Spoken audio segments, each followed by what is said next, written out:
¿Qué tal? Muy buen día a todos y a todas en esta mañana fría y húmeda. Y de entrada agradezco de una forma muy abierta la invitación que me hicieron para estar aquí en este evento que están celebrando los 40 años de la Facultad de Sociología. Me parece algo importante en función de que la mirada sociológica me parece ahorita es central para tratar y comprender lo que queda de los estados y de nuestras sociedades. De ahí, concretamente, agradezco a los convocantes, la Universidad Autónoma de Chiapas, también a la Universidad Veracruzana, especialmente a la Facultad de Sociología y a la doctora Yolanda González. De ahí también agradezco, me imagino que por las gestiones económicas, a los cuerpos académicos, al de eso su historia y análisis, y también al cuerpo académico de los estudios de la cultura y la comunicación en América Latina, por abrir el espacio y más que nada traerme para acá. En ese sentido, en correspondencia a la invitación y a la hospitalidad que me han ofrecido, traje unos libros que voy a obsequiar. Ustedes ya deciden si se quedan en la facultad o se quedan en los cuerpos académicos. Quizá lo más propio que se queden mejor en los cuerpos académicos. Entonces les traigo 3 libros, este justamente que mencionaba, de Vivo por mi madre y muero por mi barrio, ¿sí? Es todo el trabajo etnográfico que hice en lo que se llama el Triángulo del Norte Centroamericano, que incluye a Salvador, Honduras y Guatemala, en relación a reconstruir los sentidos y los significados de la vida y de la muerte de la Mara Salvatrucha, la pandilla del barrio 18. Este libro es digital, ven ahí una cuestión gris, entonces es como cuando uno compra melate, entonces le raspa uno y sale una clave y entonces pueden bajar en cualquier dispositivo el libro.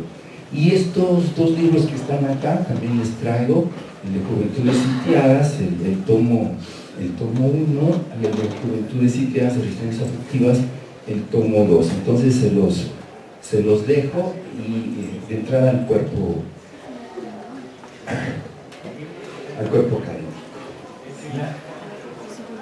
Espero no causar problemas con la sociología. ¿Por qué creo que estos espacios son importantes, son significativos? Además de la particularidad de lo que están celebrando. Creo que estos espacios son todavía un lujo en términos que nos permiten pensar el hacer. En este caso, el hacer con respecto a la investigación en relación a lo que hemos llamado las juventudes, y en el entendido de que toda investigación es una intervención de lo real.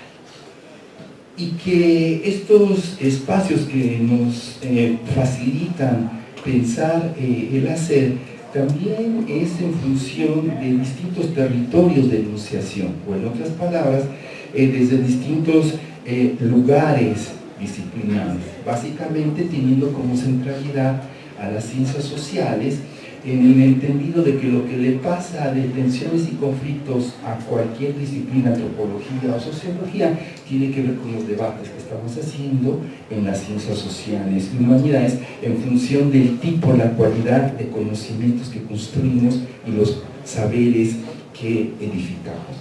Y de ahí también me parece que es muy importante porque ya llevamos rato en diálogo disciplinar o transdisciplinar o interdisciplinar, también con los colegas que están en coordenadas más de lo cultural, me refiero a los artistas o me refiero a los gestores culturales.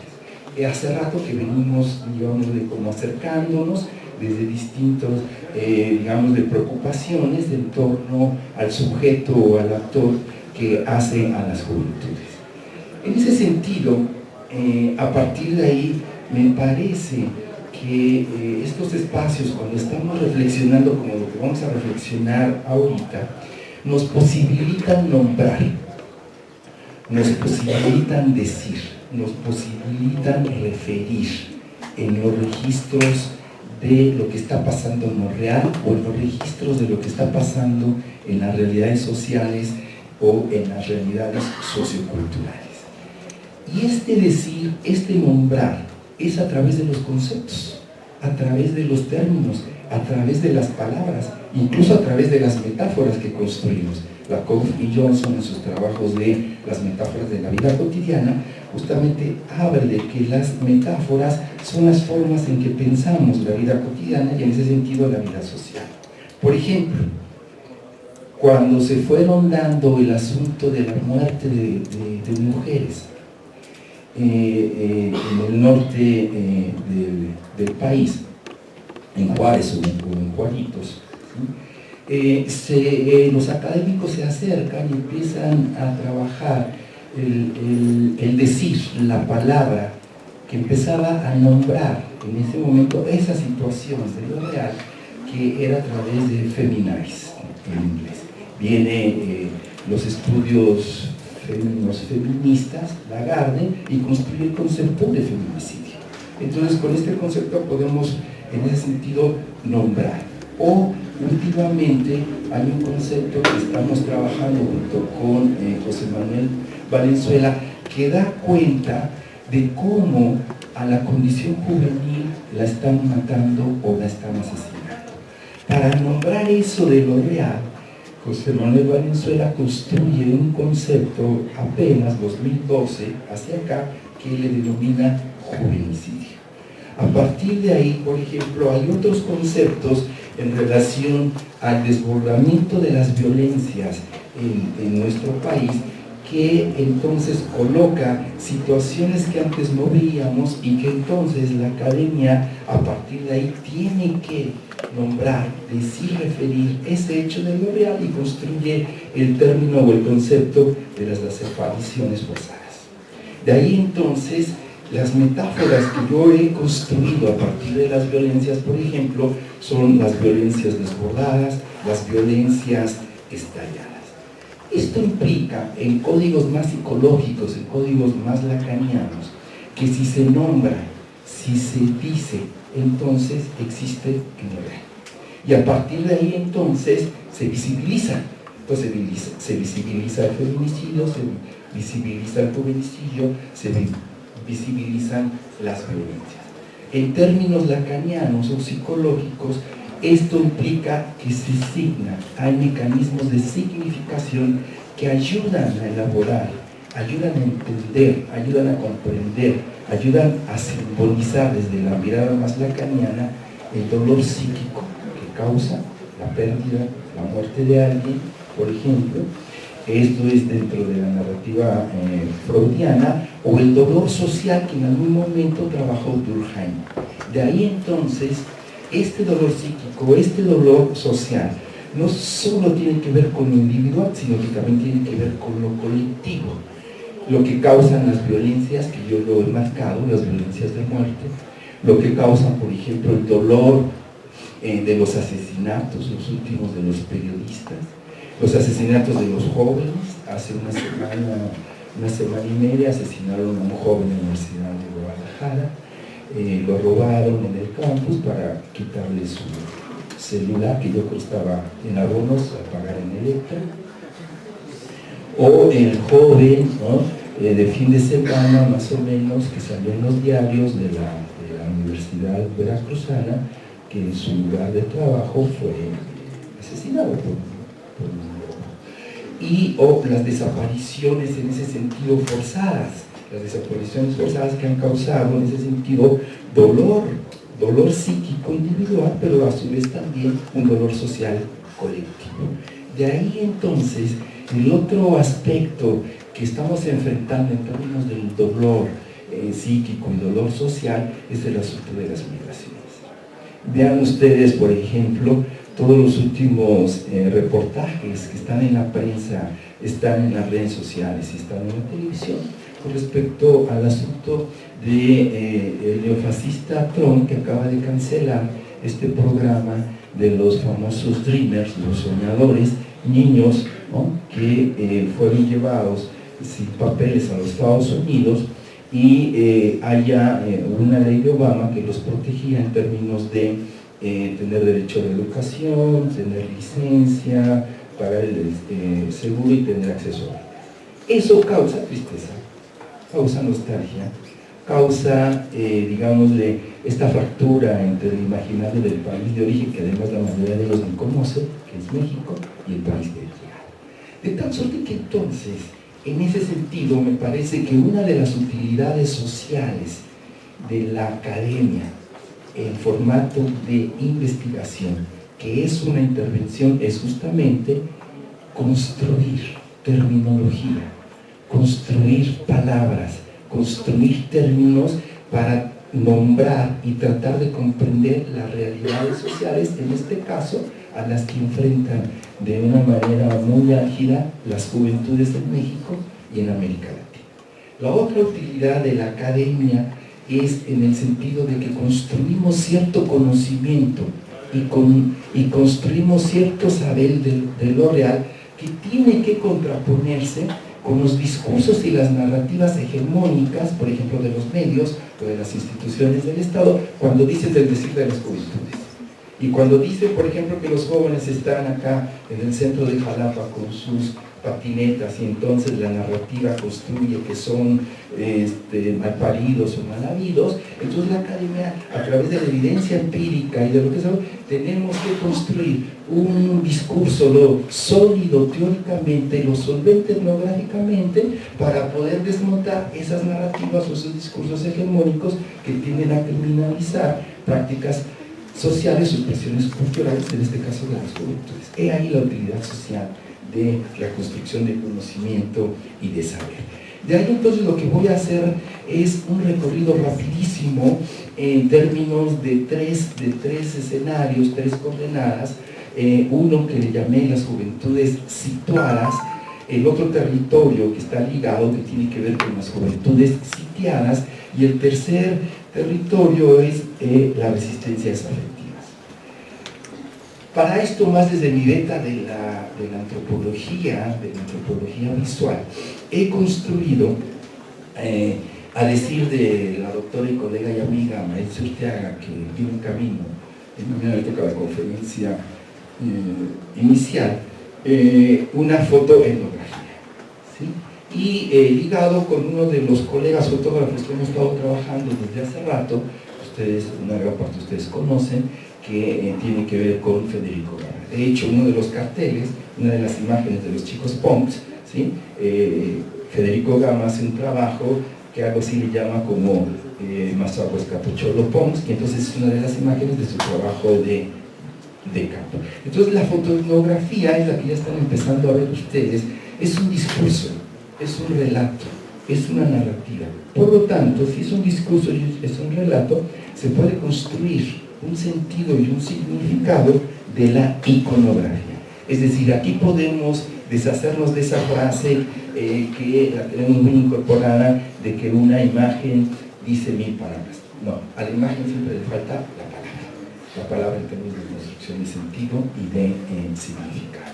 Entonces me arranco con el asunto del primer escenario de las juventudes situadas. Hemos leído mucho y hemos escuchado siempre a los académicos, como a mí ahorita, de decir que los contextos son importantes. Y regularmente hablamos de los políticos, los económicos, sociales y culturales. Me parece que volver a recuperar los contextos no es volver al asunto de los esquematismos.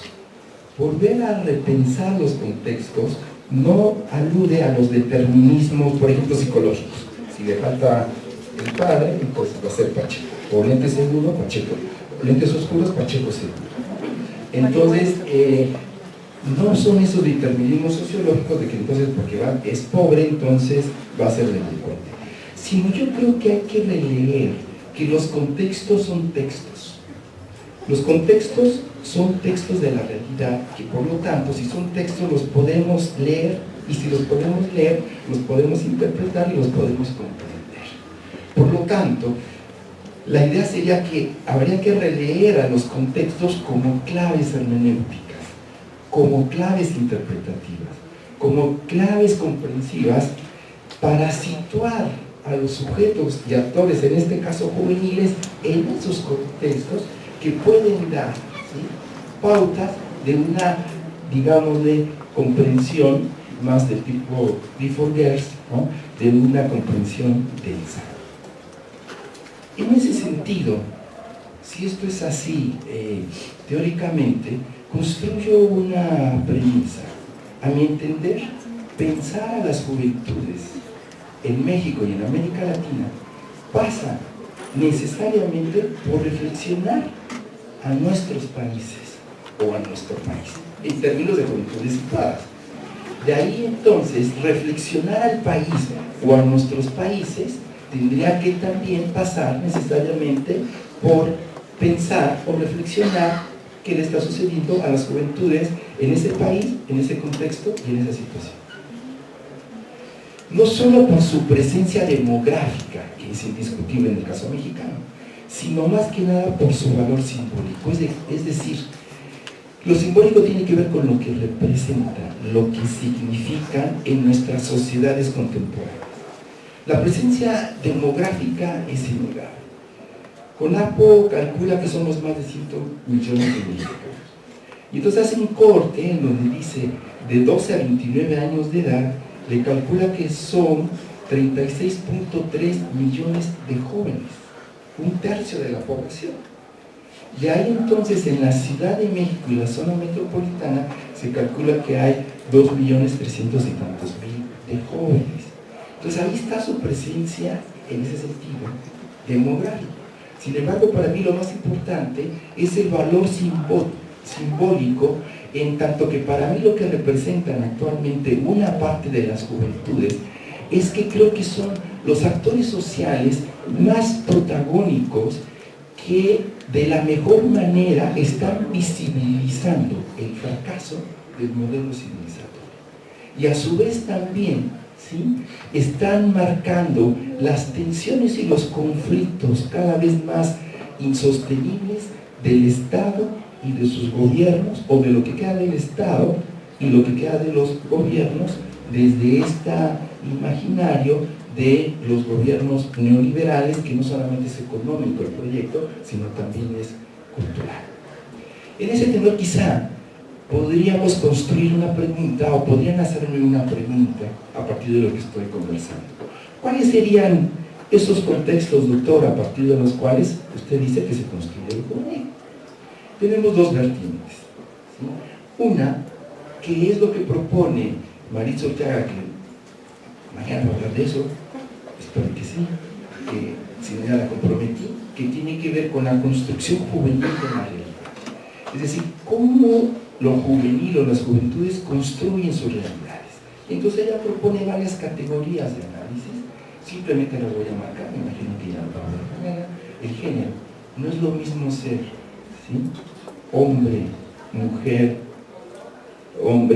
y mujer, que ser a su vez al revés. No es lo mismo. Es decir, no es lo mismo ser mujer más de género fémina que ser hombre en términos de la masculinidad como género. Es decir, la diferencia a partir del sexo marca una construcción cultural de cómo nuestras sociedades nos educan para ser, ¿sí?, fémina en función de la cultura, y cómo se construye a partir de ser hombre el imaginario en términos del masculino. La clase social, yo creo que es uno de las deudas teóricas que tenemos, cómo repensar la clase social, más para los sociólogos. En algunas investigaciones últimamente lo utilizan más como variable independiente. Pero ¿qué es eso de la clase social cuando ese concepto se construyó, ¿no?, a finales del siglo XIX, 1800, principios del siglo XX, en uno de los actores o de los sujetos claves que tenía que ver con los obreros? Y de ahí entonces toda digamos, el discurso narrativa marxista o no marxista en términos de la lucha de clases. Pero cuando hablamos de clases sociales, actualmente, ¿de qué estamos hablando? quizás estamos hablando de dos configuraciones muy fuertes. Los ricos cada vez más ricos y cada vez que son menos, y los pobres que cada vez son más pobres y además son más. La clase media está desapareciendo, o lo que queda de la clase. De ahí entonces el otro es la etnia, que es lo que le interesa mucho también a Marisa. Entonces, a partir de esas coordenadas y la inscripción religiosa, la inscripción política, se va construyendo la construcción juvenil de la realidad. Pero el otro cruce que yo hago es en términos de dónde están, a mi entender, esos rostros, esos matices, esas tesituras que están dándole, ¿sí?, las imágenes a las juventudes en México y en América Latina. Creo que para mí es la precariedad. La precariedad. Y la precariedad en términos, vuelvo a decir, real como simbólica. Cuando me refiero a lo real, la precariedad real es el asunto de la pobreza. ¿Sí? No se ponen de acuerdo las instituciones del Estado según las cifras que dan, pero la última cifra que dieron, más o menos se calcula que en México hay unos 60 o 62 millones de pobres en una población de 120 millones y un poco más. Es decir, la mitad de la población en México son pobres. Lo interesante es que de esa población, ¿sí?, 1 de cada 3 jóvenes es pobre. 1 de cada 3 jóvenes es pobre. Y esto conlleva a que lo que queda de las juventudes de la clase media de este país se está depauperizando, se está haciendo pobre. Pero a su vez también en el nivel simbólico, porque cada vez se le dificulta más las estrategias de afrontamiento, siguiendo a los psicólogos, para enfrentar situaciones de la madre del desamor, por ejemplo, o situaciones de la presión social en términos de su agrupamiento en los consumos de sustancias, o incluso la presión social de los grupos en los fanatismos de la ultraderecha juvenil de este país que sí existe. El otro cara de lo que tiene que ver el asunto es que esto se ve en el sentido de el salario mínimo está como a 70 pesos más o menos, ya no sé cómo está, 72, 73, algo así según, más o menos. Pero calcúlenle, 70 y tantos salario mínimo, ¿no? Seamos generosos, 70 pesos al día, ¿no?, por 3 meses, por un mes, que son 30 días, son 2.100, 2.200, 2.300 mensuales. ¿Sí? Ese salario, ¿no?, digamos, de cuando los chicos van a la prepa en la Ciudad de México, las becas que les dan 800 pesos o algo así, esa beca la usan para ayudar a la familia en términos de la situación de pobreza. El trabajo es otro rostro de las precariedades. Las juventudes, en función de los adultos, son los que trabajan más, los que los explotan más, les pagan menos, trabajan más, los que los explotan más, les pagan menos, y con esta narrativa de la sociología del trabajo flexible, entonces ya no alcanzan a construir una identidad como trabajadores en términos de que no hay prestaciones sociales. Difícilmente tienen acceso a los créditos de la vivienda, difícilmente tienen acceso a una plaza definitiva. Ahora es así de freelance, ¿no?, de 8 días, 15 días, un mes, 20 días y va de nuez. Entonces no hacen antigüedad y por lo tanto difícilmente construyen una identidad como trabajadores, en términos de que el imaginario es que el obrero no es que no exista en términos reales, en términos de movimiento social ya fue. Entonces las juventudes no pueden construir una identidad en términos de trabajadores por lo inestable de la teoría. ¿Qué les ofrece el proyecto neoliberal a la mayoría de los jóvenes? Además de estas condiciones precarias, es estar en los circuitos de la fast food, de la comida rápida. Pollito Feliz, McDonald's, Burger King, los tacos correspondientes, Domino's Pizza y demás. ¿sí? Está plagado de jóvenes. En el sistema del divertimento, ¿no? Cinemex, Cinépolis, las ferias, los parques, los festivales y demás, está plagado de jóvenes. En lo que tiene que ver en los supermarkets, es decir, Bodega La Horrera, Costco y demás, está plagado de jóvenes.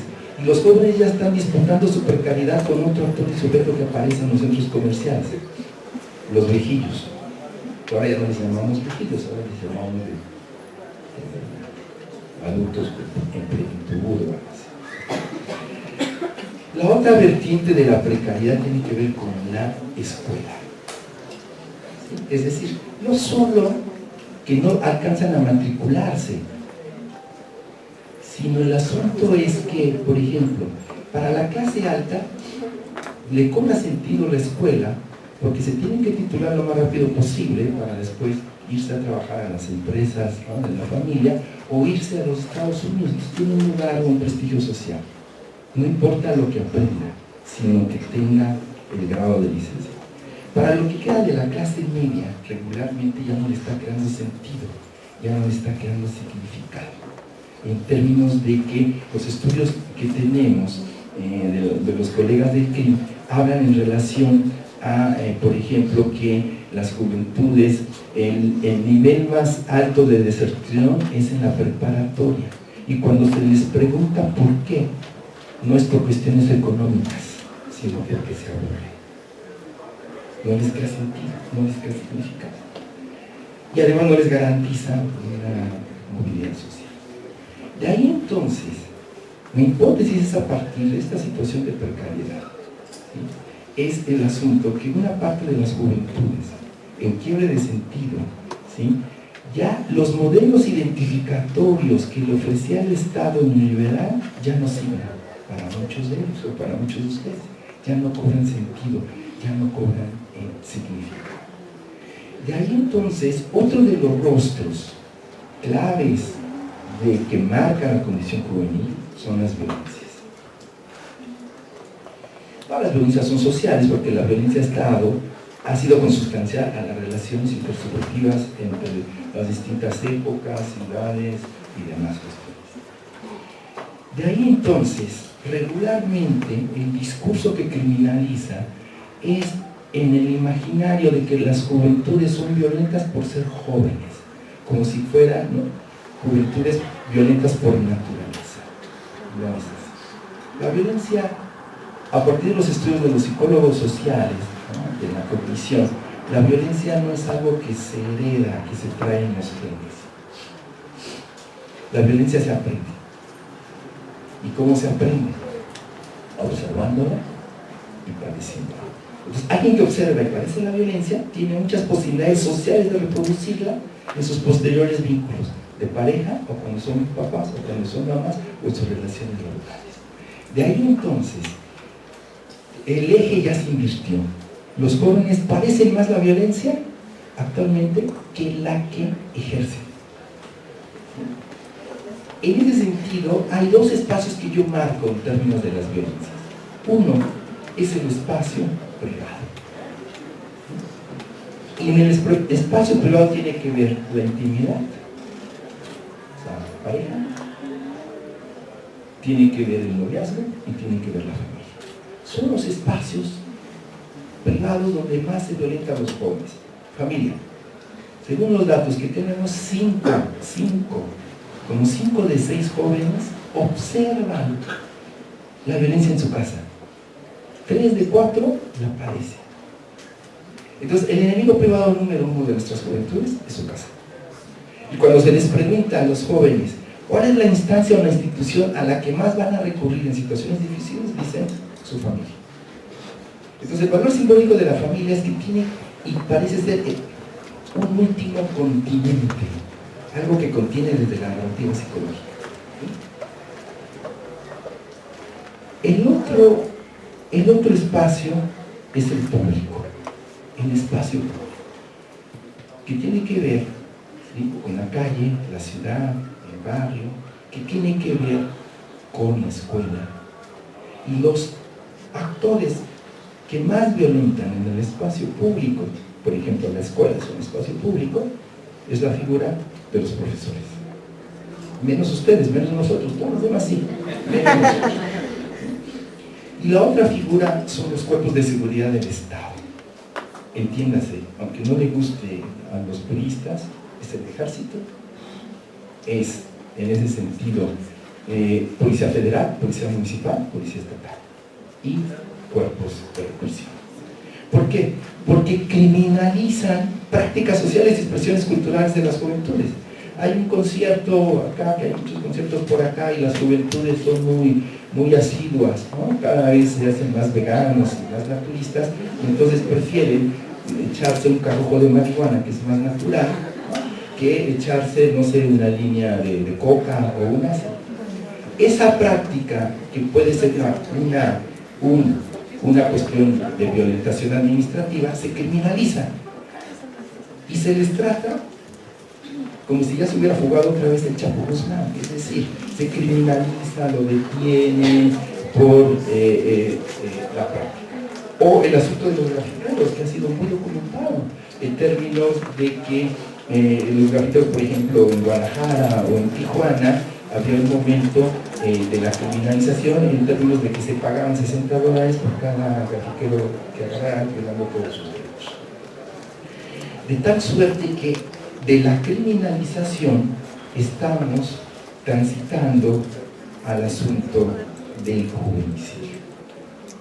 El juvenicidio es la muerte artera por la condición sociocultural de ser joven. Y ahí les va rápidamente, todavía me quedan este libro. Sí. Ahí les va un recuento rapidísimo de lo que les estoy hablando. Ahora sí que los que traigan el libro como si estuviera dando clases, hablan en la página 28. Apelando a un ejercicio de memoria colectiva, en la lucha permanente por evitar el olvido y la insensibilidad social de ciertas violencias con signos de muerte que causan una inimaginable angustia, miedo, incertidumbre, rabia, indignación, tristeza, depresión y dolor social. Tenemos la masacre de estudiantes en Tlatelolco, 1968. La del Halconazo, también contra estudiantes, 1971. La matanza de campesinos en Aguablancas, Guerrero, 1995. La suscitada en Acteal, Chiapas, 1997, por grupos paramilitares contra las poblaciones indígenas de base del Ejército Zapatista de Liberación Nacional. En el bar News Divines, en la Ciudad de México, 2008, en un operativo fallido mueren 12 personas, de las cuales 9 eran jóvenes. En San Fernando, Tamaulipas, 2010, asesinan a 72 inmigrantes, en su mayoría de Centro y Sudamérica, jóvenes. En Villa de Salvaca, Ciudad Juárez, 2010, 16 estudiantes fueron asesinados. Boca del Río, Veracruz, 2011, 35 ciudadanos ejecutados. El Bar Jaén, Ciudad de México, 13 jóvenes levantados y eliminados, 2013. Tlatlaya, Estado de México, 22 jóvenes ejecutados extrajudicialmente por miembros del Ejército Mexicano, 2014. Y 43 jóvenes estudiantes rurales de la normal de Ayotzinapa, en Iguala, Guerrero, desaparecidos el 26 y 27 de septiembre de 2014 por la Policía Municipal y Federal, apoyados por el Cartel de Guerreros Unidos, e incluso como sustentamos, también están involucrados integrantes del Ejército Mexicano. Y las muertes de 2015, las muertes de 2016 y las muertes de 2017, las que les hablaba de Guadalajara, las que les hablaba de aquí, y así sucesivamente. Esto pasa en México y en América Latina. Colombia, los falsos positivos. El ejército tenía un beneficio económico siempre y cuando atrapara, ¿sí?, o matara a un guerrillero. Se iban a las comunidades, agarraban a los jóvenes rurales, los vestían de guerrilleros y los asesinaban ahí mismo para cobrar el buen económico. Brasil, ¿no?, el exterminio de jóvenes, ¿sí?, negros de las favelas, por su condición de negros y de jóvenes. Venezuela, ¿no? Todos los casos de represión contra una parte de las juventudes. Argentina, gatillo fácil, la policía abre fuego contra los jóvenes de las villas de miseria. Centroamérica, Salvador, Honduras y Guatemala, le calculamos que de los 80 para acá han asesinado extrajudicialmente a más de 40.000 jóvenes, tanto en cárceles como en el espacio público como en exterminio. ¿Cuál es el imaginario? Que estas juventudes, ¿sí?, hacen fracasar al Estado neoliberal, afean el paisaje neoliberal. Por lo tanto, como decía Jesús Martín Barbero y Carlos Monsiváis, son desechables. En ese sentido, son eliminables, porque no producen en términos de capital. Y para estas juventudes es al revés. ¿Sí? El Estado y las instituciones fracasaron ante ellos o ante ustedes. Y ahí entonces, estas son las coordenadas de las juventudes situadas y las juventudes sitiadas dadas estas situaciones. De ahí termino, antes de poner nervioso a nuestro coordinador, en relación a las resistencias afectivas.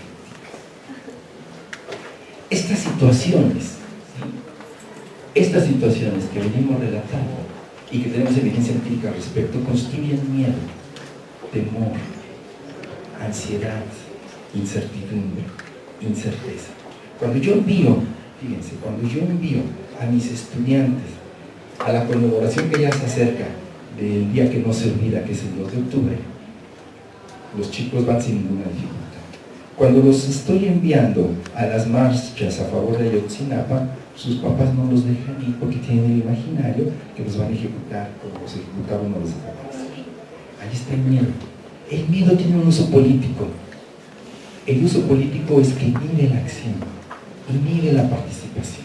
No me vaya a suceder como al chico. O por ejemplo, el caso en este año de la chica de la UNAM que fue violada y fue asesinada en el campus universitario.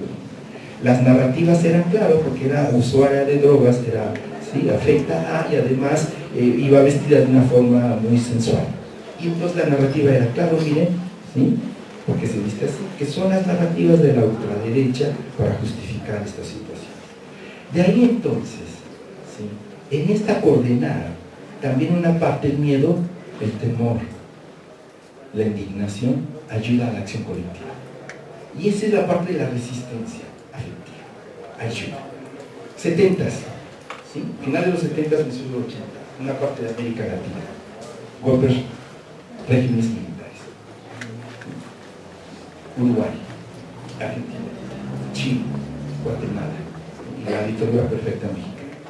80s, revuelta, guerras, ¿no?, la guerrilla hace su emergencia, ¿no?, en Salvador, Honduras, exterminio básicamente de indígenas y de luchadores sociales, comunistas, estudiantes, ¿sí? Guatemala, indígenas. Salvador, exterminio, maras, para el 18 y demás. A partir de estas coordenadas rapidísimas, entonces, en los 80 se empieza a construir la narrativa de la educación para la paz como estrategia metodológica de intervención, que ahora es lo que se llama la cultura de la paz. ¿A dónde apunta la cultura de la paz? La cultura de la paz, en términos de resistencia, tiene que ver con el asunto de la construcción de ciudadanía en términos de los actores y sujetos, en este caso más protagónicos, las juventudes. ¿Hacia dónde apunta? Los valores de la democracia. No es la democracia electoral, los valores de la democracia en términos del respeto, la diferencia cultural al otro, respeto a las minorías, lo que tiene que ver con la justicia social, lo que tiene que ver en ese sentido con el respeto a los derechos humanos, lo que tiene que ver con el respeto a la equidad de género y así sucesivamente. Entonces, este es un camino importante que hay que seguir recorriendo en términos de esos lugares, de aún con la tristeza, aún con la indignación, aún con el dolor psíquico individual y el dolor social colectivo. Lo otro es lo que se está ensayando desde hace rato en términos de coordenadas de la cultura y el arte.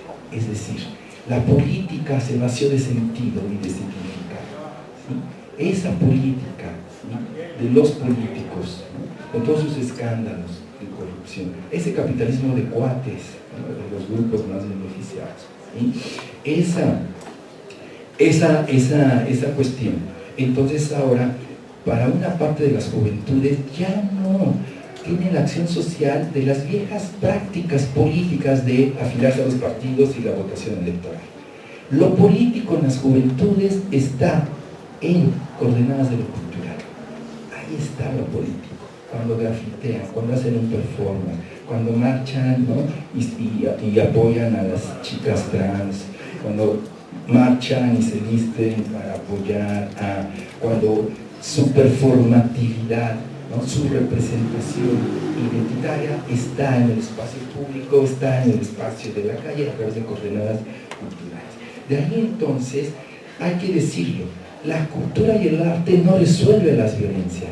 A lo que alcance a hacer es desmontarlas, desactivarlas y en ese sentido regularlas con códigos y reglas de ciudadanía en términos de justamente de vivir no a pesar de las diferencias sino con las diferencias culturales, sociales y biológicas. A partir de ahí entonces hay muchas experiencias en función de que hay colectivos, la conformación en términos de las resistencias afectivas de una gran parte de las juventudes es a través del formato de colectivos sociales, colectivos culturales, que incluso así los denominan. Y a partir de ahí entonces es una estrategia de interpelación, ¿sí? Aquí me ayuda mucho digamos, la postura gramsciana del neomarxista, Gramsci, en términos de la cultura hegemónica versus la cultura alterna o la cultura subalterna, Roberto Ritto habla de la praxis divergente. Entonces, en ese sentido, los subalternos siempre disputan a la cultura hegemónica. Entonces, parte de las estrategias de las resistencias afectivas de las juventudes contemporáneas van en estos códigos. Entonces, va en colectivos y les dan chance de entrar a los cerezos, habilitan a los chavos que tienen problemas con la ley en términos del video, graban un video de cómo es la vida cotidiana en el encierro y después lo socializan. O de repente van los chavos y les enseñan musicalizar y ya al rato son hijojeros y graban un CD y ya a partir del CD van con mensajes a favor de la equidad de género, contra la violencia y así sucesivamente. De tal suerte que algo importante es que hay que repolitizar la parte de lo político de estos agrupamientos en coordenadas de lo cultural. Hay que repolitizar la parte de lo político en términos de que ahí se construye sentido, de que ahí se construye significado. Esas narrativas de que a los jóvenes en su totalidad no les interesa el país, los jóvenes son apáticos, es una narrativa que no crea sentido porque está pesando esa narrativa en las viejas prácticas de la acción social y política que ya ellos mismos las derrumbaron y que ellos mismos ya las explosionaron. De tal suerte que ahora están en otros códigos.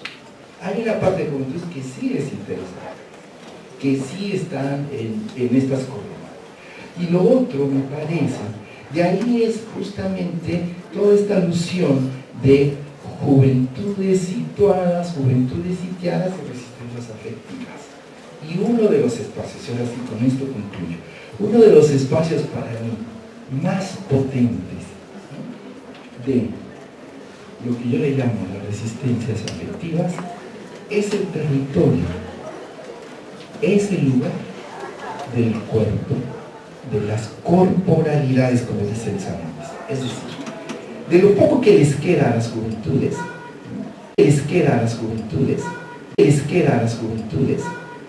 a lo mejor son de los espacios públicos de los que se apropian, al rato llega la policía porque salió la patineta, molestó una patrulla y les quita el espacio y se les quiere llevar, y a partir de ahí detona un movimiento colectivo de la defensa del espacio, y entonces hay una disputa del espacio, el espacio público.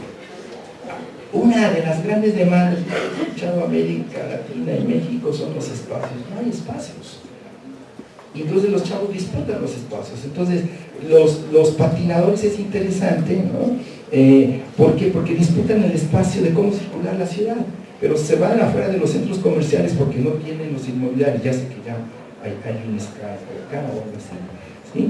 Entonces, pero aún así, a los chavos se les ven las plazas comerciales, llega la autoridad y los echa. O de repente se van a los parques, pero hay una disputa del espacio con las mujeres caprinas que van en sus carriolas o los perritos y todo pasa el chavo, y entonces arma el escándalo. Entonces hay una disputa de las juventudes por los espacios públicos y la disputa por el cuerpo de las juventudes, porque en el cuerpo está la subjetividad, está la intimidad, está la identidad. ¿Cómo se ascribe la identidad al cuerpo? Con estética, la estética del cuerpo, tatuajes, perforaciones, un estilo, y entonces construye una identidad, y entonces ante la mirada pública es, allá va un chulillo, allá va una estrella, allá va, ¿sí?, un sociólogo de la UVM, allá va un académico, allá se parece filósofo o algo así, ¿sí? Entonces, ¿por qué? Porque se escriba. Y la otra es la sexualidad. La sexualidad, ¿sí? Porque en la sexualidad está la intimidad, y ahí es donde el Estado y las instituciones tratan de penetrar y de controlar, al menos en el caso de la Ciudad de México, que está reglamentado. La mujer joven tiene derecho, y pues, son jóvenes, tiene derecho, bajo determinados tipos de causales, de solicitar como derecho el aborto. La disputa del cuerpo. En la escuela es la disputa del cuerpo, secundaria y preparatoria. Barbaridades terribles, porque la forma estética a veces contraviene la forma sancionada convencional del imaginario de el profesor o la escuela. Entonces el imaginario es que así como el mobiliario pertenece a la escuela, así también los chicos con todo el cuerpo. Entonces, ¿sabes? A mi clase no entras porque traes arracadas y yo no acepto potitos, ¿no? O eres mujer y traes tatuajes y pareces carcelera, ¿no? Y demás. Entonces hay una disputa del cuerpo. En la familia pasa lo mismo, porque el imaginario, en una parte de las familias más conservadoras, el imaginario es de que como nosotros les dimos la vida a papás y mamás, nuestros hijos nos pertenecen con todo el cuerpo. Es más, con todo y amigos, con todo y todo, ¿sí? Entonces ahí están las disputas por el cuerpo.